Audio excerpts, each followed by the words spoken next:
السلام علیکم ورحمۃ اللہ وبرکاتہ۔ ناظرین و سامعین کرام، کیا آپ جانتے ہیں کہ قوم یہود، جنہیں ہم بنی اسرائیل بھی کہتے ہیں، ان کا آبائی وطن تو یروشلم تھا، اور ساتھ ہی ساتھ ان کی ایک بہت بڑی آبادی جو اس وقت کے موجودہ اسرائیل، فلسطین اور اردن کے کچھ علاقوں پر آباد تھی۔ پھر انہی یہودی قبائل میں سے کچھ قبائل نے مدینہ منورہ اور اس کے آس پاس کے علاقوں میں، جن میں سب سے نمایاں نام خیبر کا ہے، وہاں کب، کیوں اور کیسے ہجرت کی، اور یہاں پر آ کر کیوں آباد ہوئے، اور ان کے آباد ہونے کے بعد پھر ان کے ساتھ کیا ہوا۔ آج ہم آپ کو اسی سے متعلق حقائق کی تاریخ اپنی اس ویڈیو میں بتائیں گے۔ دیکھتے رہیے ہمارا یہ چینل تاریخ حقیقت اسامہ عثمانی کے ساتھ۔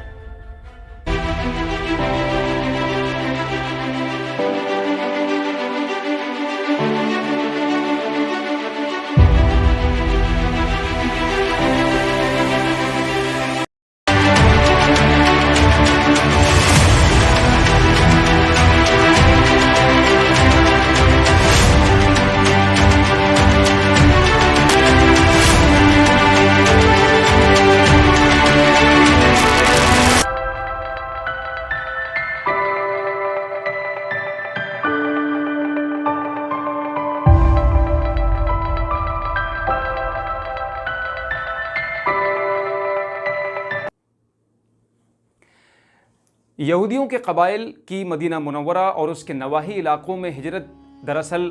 دو مراحل میں ہوئی ہے۔ پہلی دفعہ عراق کے بابلی سلطنت کے بادشاہ بخت نصر نے 587 قبل مسیح پورے یروشلم پر حملہ کر کے اور ساتھ ہی ساتھ میں ہیکل سلیمانی، جو کہ بنی اسرائیل کا کعبہ تصور کیا جاتا تھا، اس کو مکمل تباہ و برباد کر دیا، اور ساتھ ہی ساتھ میں توریت کے اصلی نسخے بھی جلا ڈالے، اور ہزاروں یہودیوں کو غلام بنا کر بابل لے گیا۔ انہی سب ظلم و ستم سے تنگ آ کر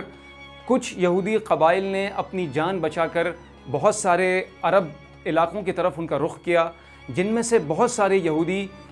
حجاز کے علاقوں میں بھی آئے، جن کے نمایاں نام وادی قرا، فدق، خیبر، تیمہ اور اس زمانے کے یثرب، مطلب یہ کہ آج کل کے مدینہ منورہ کے وہ علاقے ہیں جہاں پر یہ آ کر آباد ہوئے۔ اس زمانے میں جو مشہور یہودی قبائل حجاز کے ان سرسبز و شاداب علاقوں میں ہجرت کر کے آئے تھے، ان کے نام قبیلہ حمیر، بنو کنانہ، بنو حرس بن کعب اور کندہ کے ہیں۔ اس کے بعد ناظرین 70 عیسوی میں ٹائٹس رومی نامی ایک روم کے بادشاہ نے یہودیوں کی بغاوت کے پیش نظر عذاب بن کر پھر سے یہودیوں پر دعویٰ بول دیا، اور ایسا قتل عام کیا کہ ایک دن میں 1 لاکھ یہودی مار دیے، اور ہیکل سلیمانی کو دوسری دفعہ اور آخری دفعہ صفحہ ہستی سے مٹا دیا۔ اس کے بعد 130 عیسوی میں باقاعدہ یہودیوں کو جلا وطن کیا گیا، اور وہاں کے بہت سارے قبائل نے ایک بار پھر سے حجاز کا رخ کیا، اور مدینہ منورہ کے آس پاس کے انہی سرسبز و شاداب علاقوں کا پھر سے انہوں نے انتخاب کیا رہنے کے لیے۔ ان علاقوں میں ہجرت کرنے کی ایک بہت بڑی وجہ یہ بھی تھی کہ یہودیوں کی مقدس کتاب توریت میں نسخہ عیسائیہ باب 42 میں یہ واضح طور پر پیشنگوئی کی گئی تھی کہ اس علاقے میں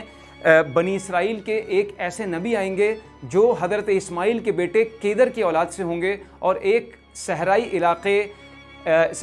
علاقے سے صلا کی پہاڑی علاقوں کے بیچ میں ہجرت کر کے آباد ہوں گے، اور جو کہ وہ صلا کی جو پہاڑیاں ہیں وہ دراصل مدینہ منورہ کی داخلی علاقوں کی پہاڑیوں کو کہتے ہیں، یا ان پہاڑیوں کے نام ہیں۔ اور پھر یہ کہ وہ ان کا مسیحا بن کر، وہ نبی جن کی پیشنگوئی کی گئی تھی ان کی کتابوں میں، وہ ان کا مسیحا بن کر وہاں پر تشریف لائیں گے۔ یہ ناظرین وہی وقت تھا جب یہودیوں کے مشہور قبائل انہی پیشنگوئیوں کے پیش نظر ان علاقوں میں آ کر آباد ہوئے تھے، یا اس یثرب کے علاقے میں آ کر آباد ہوئے تھے۔ وہ مشہور قبائل جو یہاں پر آباد ہوئے، ان کے نام بنو قریظہ، بنو نذیر اور بنو قینقاع کے ہیں۔ ان تمام یہودی قبائل نے اس وقت کے وہاں پہلے سے رہنے والے چند عربوں پر بشامل مدینہ اور اس کے آس پاس کے ان زرخیز علاقوں میں اپنی تجارتی صلاحیتوں، ناجائز منافع خوری اور سود خوری کی وجہ سے وہاں کے پورے معاشی نظام اور حکومت پر اپنا تسلط قائم کر لیا تھا۔ یہاں ہجرت کرنے والے ان یہودیوں نے اپنی زبان، لباس، اپنی تہذیب و تمدن، مطلب ہر لحاظ سے انہوں نے پوری طرح عربیت کا رنگ اختیار کر لیا تھا، حتیٰ کہ ان کی غالب اکثریت کے نام تک عربی میں ہو گئے تھے۔ 12 یہودی قبیلے جو حجاز میں آ کر آباد ہوئے، یا سمجھیے کہ یہاں مدینہ منورہ اور اس کے آس پاس کے علاقوں میں جو آباد ہوئے، ان میں سے بنی زعورہ کے سوا کسی قبیلے کا نام بھی عبرانی زبان میں نہیں تھا، جو کہ ان کی مادری زبان تھی۔ انہی چند علماء نے جو اس وقت وہاں پہ ان کے ساتھ موجود تھے اس علاقے میں، ان کے علاوہ کوئی بھی عبرانی زبان جانتا تک نہیں تھا، اور ان کے انہی علماء نے اپنی اس تحریف شدہ توریت، جیسا کہ آپ کو بتایا گیا پہلے کہ بخت نصر نے اصلی نسخے جو حضرت موسیٰ علیہ السلام پر نازل ہوئے تھے وہ تو ویسے ہی اس نے پورے جلا ڈالے تھے، تو وہ انہی تحریف شدہ جو نسخے انہوں نے توریت کے خود سے وضع کیے تھے، وہ ان کے چند کلمات ان قبائل کو رٹوا کر اور اس کی بہت ہی ناقص سی معلومات ان کو دے کر اسی پہ اکتفا انہوں نے کیا، اور یہاں کے قبائل بس وہی رٹی رٹائی جو چیزیں تھیں اس کے علاوہ وہ توریت کے بارے میں یا عبرانی زبان کے بارے میں کچھ بھی نہیں جانتے تھے۔ مدینہ منورہ کے یہودی قبائل جو چونکہ شام اور فلسطین کے زیادہ متمدن علاقوں سے آئے تھے، جس کی وجہ سے وہ ایسے فنون جانتے تھے جو یہاں کے رہنے والے عرب اس سے ناواقف تھے۔ پھر ان کے مدینہ منورہ سے باہر کی دنیا کے ساتھ تجارتی تعلقات بھی قائم ہو چکے تھے، جو ایک بہت بڑی وجہ بنی یہاں کے عربوں پر ان یہودی قبائل کے حاوی ہونے کی۔ وہ ہر ممکن کوشش کرتے تھے کہ یہاں کے عربوں کو سود خوری کی بنا پر ہمیشہ مقروض کر کے رکھیں۔ مدینہ کے انہی مشہور قبائل میں سے قبیلہ بنو قینقاع سب سے زیادہ عزت دار جانا جاتا تھا، اور اس کی سب سے بڑی وجہ ان کا مالدار ہونا تھا۔ یہ لوگ پیشے کے اعتبار سے سونار اور لوہار تھے، اسی لیے ان کے پاس سامان حرب بھی بڑی تعداد میں موجود تھا۔ اس قبیلے میں جنگجو جوانوں کی تعداد تقریباً کوئی 700 کے قریب تھی، جو ہر وقت مسلح رہتے تھے۔ یہ شریر اور فسادی لوگ تھے، غنڈہ گردی، بدماشی، لوٹ مار، چھیڑ چھاڑ، دنگا فساد، یہ ان کے مزاج کا حصہ تھا جو یثرب، اس زمانے کے یثرب اور آج کل کے مدینہ منورہ میں وہ کرتے رہتے تھے۔ یہی لوگ ماردال ہونے کی وجہ سے سودی قرضہ دینے میں سب سے آگے تھے۔ اسی قبیلے نے رسول اللہ صلی اللہ علیہ وسلم کا ترتیب دیا ہوا یہودیوں کے ساتھ کیا جانے والا وہ مشہور معاہدہ جسے میثاق مدینہ کہتے ہیں سب سے پہلے توڑا تھا۔ ناظرین، دوسرا قبیلہ بنو نذیر تھا، جو کہ نسبی اعتبار سے ایک ممتاز یہودی قبیلہ تصور کیا جاتا تھا، جس کی وجہ یہ تھی کہ یہ بنی اسرائیل کے کاہنوں کا قبیلہ تھا۔ نذیر کے معنی تر و تازہ درخت یا پودے کے ہوتے ہیں، اسی وجہ سے یہ قبیلہ باغات اور نخلستانوں کا مالک اور زراعت پیشہ تھا، جس نے مدینہ منورہ کے گرد و نواح کے کھیت و کھلیانوں پر قبضہ جمایا ہوا تھا۔ تیسرا تعداد میں سب سے بڑا قبیلہ بنو قریظہ تھا، جو انتہائی جنگجو اور کاروبار کے لحاظ سے جوتا سازی اور جوتا فروشی کے پیشے سے منسلک تھے۔ بنو قریظہ دوسرے دونوں یہودی قبیلوں کے مقابلے میں حقیر اور کم ذات جانے جاتے تھے، جس کی مثال ایسے ملتی ہے کہ بنو قریظہ کے خون بہا کے جرمانے کے پیسے بنو نذیر اور بنو قینقاع کے پیسوں سے آدھے تھے۔ مطلب یہ کہ اگر بنو نذیر اور بنو قینقاع کا کوئی آدمی اگر بنو قریظہ نے قتل کر دیا تو اس کے پیش نظر بنو قریظہ کو خون بہا کے پورے پیسے دینے ہوتے تھے، لیکن اگر بنو نذیر اور بنو قینقاع نے بنو قریظہ کا کوئی آدمی بھی قتل کیا تو اس کے خون بہا میں صرف آدھے پیسے ان لوگوں کو دینے ہوتے تھے۔ اس سے ناظرین آپ اندازہ لگا سکتے ہیں کہ یہودی مدینہ اور اس کے اطراف میں جہاں صنعت و تجارت اور زراعت میں پوری طرح چھائے ہوئے تھے، وہیں ان کی آپس میں چپقلش اور خون ریزی بھی ان کی سماجی زندگی کا حصہ تھی۔ 4 صدی عیسوی کی شروعات میں یمن کے علاقے میں ایک ایسا شدید سیلاب آیا جس نے وہاں تباہی مچا کر رکھ دی، جسے سیلاب عارم کہتے ہیں، جس کا تذکرہ قرآن میں سورہ سبا کے دوسرے رکوع میں بھی ملتا ہے۔ اس سیلاب کے نتیجے میں یمن کے بہت سارے قبائل نے حجاز کا رخ کیا، جن میں اوس اور خزرج نام کا وہ مشہور قبیلے بھی شامل تھے، جس نے مدینہ منورہ مطلب اس وقت کی یثرب کی طرف ہجرت کی اور یہاں آ کر آباد ہو گئے۔ شروع میں تو یہاں یہودیوں کے اس علاقے پر بالادستی کی وجہ سے ان کے ماتحت رہے، مگر پھر یہودیوں کو ظلم و ستم سے مجبور ہو کر انہوں نے یمن سے ہی شام کی طرف ہجرت کرنے والے ایک قبیلے غسان کی مدد سے یہودیوں سے جنگ چھیڑ دی اور مدینہ منورہ کی حکومت پر قابض ہو گئے۔ مگر کاروبار اور تجارت کے سیاہ اور سفید پر تب بھی یہودی ہی چھائے رہے۔ اوس اور خزرج کے مدینے میں آنے کے بعد، ان کی حکومت سنبھالنے کے بعد زمانہ جاہلیت کی روایات کے مطابق اوس اور خزرج کی آپس میں ہر وقت جنگ و جدل کا وہ شکار رہتے تھے اور ایک دوسرے سے گتم گتا رہتے تھے، اور اس نا اتفاقی کا فائدہ اٹھاتے ہوئے یہودیوں نے اپنا کاروبار مزید چمکایا اور ہمیشہ ان کے جذبات ایک دوسرے کے خلاف بڑھکاتے رہتے تاکہ ان کا کاروباری زندگی چلتا رہے۔ ناظرین کرام، جیسا کہ آپ کو پہلے بتایا گیا ہے کہ یثرب کے یہودیوں نے اپنے آپ کو مکمل عربوں کی طرح اور عربی زبان میں ڈھال لیا تھا، یہاں تک کہ انہوں نے عربوں میں شادیاں بھی کر رکھی تھیں، مگر اس کے باوجود اپنے یہودی حسب نسب اور جو ان کا اپنا یہودی ایک جو تشخص تھا اس کے گھمنڈ میں اور تعصب میں ہمیشہ وہ اس چیز کو اپنے درمیان میں ہمیشہ زندہ رکھتے تھے، اور عربوں کو خود اپنے سے تعلیمی اور دینی معیار میں کمتر اور حقیر سمجھتے تھے اور ہمیشہ ان کو ان پڑھ، جاہل اور وحشی تصور کرتے تھے۔ رسول اللہ صلی اللہ علیہ وسلم کی بعثت اقدس کے بعد جب رسول اللہ صلی اللہ علیہ وسلم نے مدینہ منورہ ہجرت کی تو اسی اوس و خزرج نے جو جہالت میں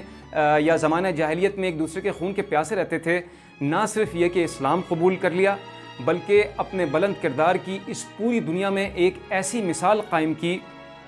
اور ساتھ ہی ساتھ میں اپنی میزبانی کی بھی، مہاجرین اور رسول اللہ صلی اللہ علیہ وسلم کی میزبانی کی بھی ایک ایسی مثال قائم کی کہ اپنے جان و مال اور اپنے پاس ان کی ہر چیز جو سامان زندگی ان کے پاس تھا وہ سب کچھ اللہ کے رسول اور دین اسلام کے لیے قربان کر دیا، اور مہاجرین مکہ سے اپنا لقب انصار مدینہ کہلوایا، جس کا مطلب ہوتا ہے نصرت اور مدد کرنے والے۔ یہودیوں نے جب یہ سب کچھ دیکھا تو بجائے اسلام قبول کرنے کے، رسول اللہ صلی اللہ علیہ وسلم کی نبوت پر ایمان لانے کے، جس کی پیشن گوئی توریت میں موجود تھی جیسا کہ آپ کو بتایا گیا ہے، اور وہی سب کچھ وہ دیکھ بھی رہے تھے پیشن گوئی کے مطابق، مگر اپنی روایتی ہٹ دھرمی، غرور اور عربوں سے بغض و عناد کی وجہ سے رسول اللہ صلی اللہ علیہ وسلم کو نبی ماننے سے انکار کر دیا، بلکہ الٹا رسول اللہ صلی اللہ علیہ وسلم اور مسلمانوں سے دشمنی اور منافقت کی ایک ایسی گھناؤنی مثال قائم کی جس کی نظیر کہیں نہیں ملتی۔ وہ یہ بات ماننے کو تیار ہی نہیں تھے کہ بنی اسماعیل اور عربوں میں سے کوئی نبی بھی ہو سکتا ہے۔ ان کے نزدیک نبوت صرف بنی اسرائیل کا ہی ان کا حق تھی، جبکہ پہلے جیسے آپ کو بتایا کہ وہ خود ان سب پیشن گوئیوں کو دیکھتے ہوئے ہی مدینہ منورہ کے اس علاقے کی طرف ہجرت کر کے آئے تھے۔ جتنی بڑی آبادی یہودیوں کی مدینہ منورہ میں تھی اس حساب سے بالکل گنے چنے یہودیوں نے اسلام قبول کیا تھا، جن میں سے اس وقت کے یہودیوں کے انتہائی با اثر عالم اور مشہور یہودی ربی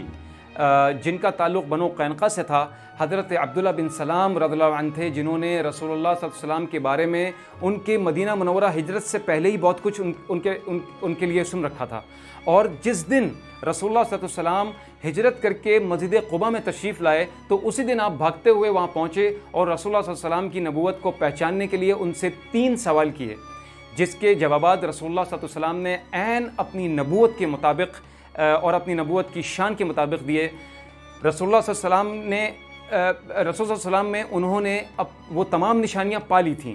جو انہوں نے توریت میں پڑھ رکھی تھیں۔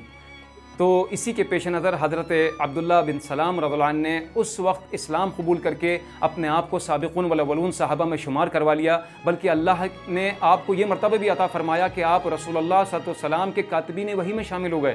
آپ ان جلیل القدر صحابیوں میں سے تھے جن کے جنتی ہونے کی بشارت رسول اللہ صلی اللہ علیہ وسلم نے اپنی زندگی میں ہی دے دی تھی، اور قرآن میں بھی آپ کی فضیلت کی طرف اشارہ اللہ سبحانہ وتعالی عز و جل نے سورہ رعد کی آخری اور سورہ احقاف کی 10ویں آیت میں بھی فرما دیا۔ رسول اللہ صلی اللہ علیہ وسلم کو بہت دلی تقویت ملی کہ یہودیوں کے اتنے بااثر اور بڑے عالم نے اسلام قبول کر لیا ہے تو شاید یہودی بھی اسلام قبول کر لیں گے، مگر جیسا حضرت عبداللہ بن سلام رضی اللہ عنہ نے فرمایا تھا کہ یا رسول اللہ صلی اللہ علیہ وسلم، میں یہودیوں کے مزاج اور ان کے دماغ سے بہت اچھی طرح واقف ہوں، یہ اتنی آسانی سے اسلام قبول نہیں کریں گے، لہٰذا بالکل ویسے ہی ہوا، اور تمام یہودیوں نے حضرت عبداللہ بن سلام رضی اللہ عنہ کو معاذ اللہ بدترین انسان اور بدترین انسان کا بیٹا بولنا شروع کر دیا اور ان سے مکمل قطع تعلق کر لیا۔ اور حضرت عبداللہ بن سلام کے ان کے سابق یہودی اور ربی ہونے کے باوجود جب انہوں نے رسول اللہ صلی اللہ علیہ وسلم کے سچی نبی ہونے کی گواہی دی اور اس کی ہدایت کی تو ان کو جھوٹا بول کر مکمل اسلام قبول کرنے سے قوم یہود نے انکار کر دیا۔ یہ رسول اللہ صلی اللہ علیہ وسلم کی سیرت کا ہی فیض تھا کہ آپ نے یہودیوں کے اسلام کو قبول نہ کرنے کے باوجود بھی ان کو میثاق مدینہ کے معاہدے کے تحت ان کے جان و مال کی مکمل امان اور ضمانت دی، اور مسلمانوں اور یہودیوں کو کسی بھی باہر کے حملے میں متحد رہ کر مقابلہ کرنے کا وعدہ لیا۔ ناظرین اور سامعین کرام، ہمارے اس ایپیسوڈ کا یہاں پر اختتام ہوتا ہے۔ یہودیوں اور ان کی موجودگی کی مزید تاریخ کو جاننے کے لیے ہمارے اگلے ایپیسوڈ کو ضرور دیکھیے گا، اور ساتھ میں آخر وہ کیا وجہ بنی جس کی وجہ کا تعلق یہودیوں سے ہے، جس سے رسول صلی اللہ علیہ وسلم کا وصال ہوا۔ یہ سب جاننے کے لیے ہمارے اگلے ایپیسوڈ کو دیکھیے اور دیکھتے رہیے ہمارا یہ چینل تاریخ حقیقت اسامہ عثمانی کے ساتھ۔